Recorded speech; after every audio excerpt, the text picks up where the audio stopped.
प्रभाग क्रमांक 15 मध्ये मी आणि सुप्रियाताई खराडे आणि योगिता जगताप आम्ही तिघांनी आजपासून होम टू होम घर टू घर मतदारांचे आशीर्वाद घेण्यासाठी आणि भेटीगाठी घेण्याचं आज आम्ही प्रचार यात्रा सुरू केलेली आहे।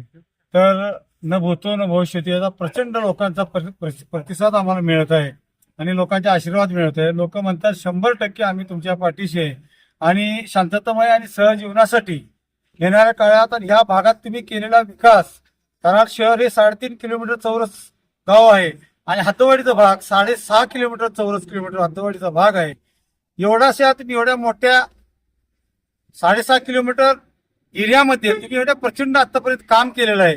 या आता आम्हाला कळलं की आम्ही ज्या ज्या लोकांसाठी ज्या ज्या सरकारी योजना, ज्या ज्या रस्त्याची कामं असतील, ड्रेनेजची कामं असतील, लाईटची कामं असतील, या कामासाठी प्रचंड मेहनत घेऊन आम्ही सर्वांनी जी लोकांसाठी केलं आणलं, आदरणीय बाळासाहेब पाटील आणि श्री राजेंद्रसिंह यादव यांच्या सहकार्यामुळं आम्हाला खूप काम करता आलं आणि आम्हाला लोकांनी दाखवून दिलं की तुम्ही काही काळजी करू नका, आम्ही पूर्ण तुमच्या पाठीशी आहे, आमचे आशीर्वाद तुमच्या पाठीशी आहे। कोणी कसं आलं तरी आम्ही कुणाला नाही, आम्ही फक्त आमदार बाळासाहेब पाटील आणि राजेंद्रसिंह यादव यांच्या यशवंत विचाराने आणि लोकशाहीच्या मार्गाने लोकशाही आघाडीच्या आमच्या तिन्ही उमेदवाराच्या पाठीमागं ही प्रचंड जनतेचा आशीर्वाद आहे। हे लोकांनी आम्हाला वारंवार आता सांगितलं।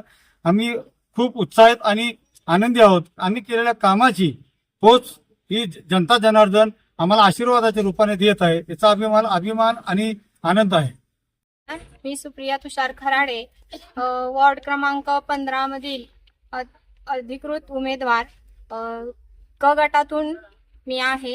आज आम्ही प्रचाराचा शुभारंभ हा मुजावर कॉलनी चौकातून केलेला आहे।